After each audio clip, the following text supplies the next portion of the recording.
હાફિઝ સઈદ સાથે મુલાકાત બદલ તત્કાલિક પીએમએ ધન્યવાદ પાઠવ્યા. આતંકી યાસીન માલિકનો દાવો. મેચ દરમિયાન શ્રીલંકાના સ્ટાર ખેલાડી પર તૂટી પડ્યો દુઃખનો પહાડ. કોચ જય સૂર્યાએ આપ્યા પિતાના નિધનના સમાચાર. જો કાળા કાચની ગાડીમાં ગાય તો ગાડી જ થઈ જશે લોક. શું 22 સપ્ટેમ્બર પછી કાર અને બાઇક સસ્તી થઈ જશે?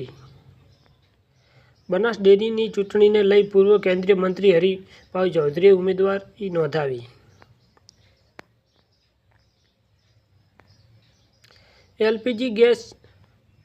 એલપીજી સિલિન્ડરના ભાવ ઘટશે. 5 દિવસ ગાજવીજ અને ભારે વરસાદની આગાહી. 1 સેકન્ડની ભૂલ અને ટીમ ઇન્ડિયા મેચ હારી શકે છે. દુબઈમાં સૌથી મોટો પડકાર.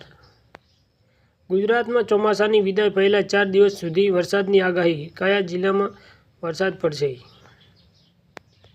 દુનિયાનું સૌથી ઊંચું રેલવે સ્ટેશન. એવું લાગશે ટ્રેન વાદળોની વચ્ચેથી જશે. ઓમાન સામેની મેચ પહેલા ટીમ ઇન્ડિયામાં ટેન્શન. 6 ખેલાડીઓ ગાયબ. લવ જેહાદ કેસમાં મોટું એક્શન. યુવતીને ભગાડી જનાર વિધર્મીને પોલીસે આખું આસમાન કૂદીને પકડી પાડ્યો. દીકરીને પરત લવાઈ.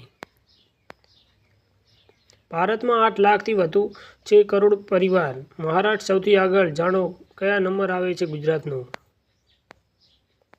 ચીનને ચેતવણી. અમેરિકા એશિયા દેશોને કંટ્રોલ કરવાની તૈયારીમાં. બાંગ્લાદેશથી અફઘાનિસ્તાન સુધી જાણો ટ્રમ્પનો ટોટલ ખેલ. આંદોલનના આટલા દિવસો બાદ જણાવ્યા મળ્યું નેપાળના પૂર્વ પીએમ ઓલીનું લોકેશન.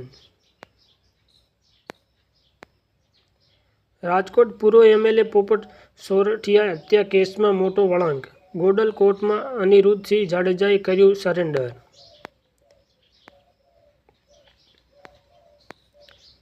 બાંગ્લાદેશમાં મોટી સંખ્યામાં દરગાહોમાં કરાઈ આગપંચમી.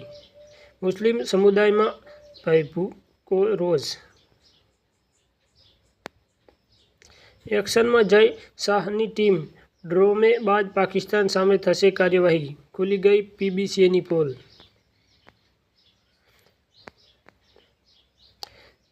હાથ ન મિલાવવાના વિવાદ બાદ એસીસીનો મોટો નિર્ણય. જાણો કોના પર લગાવ્યો પ્રતિબંધ.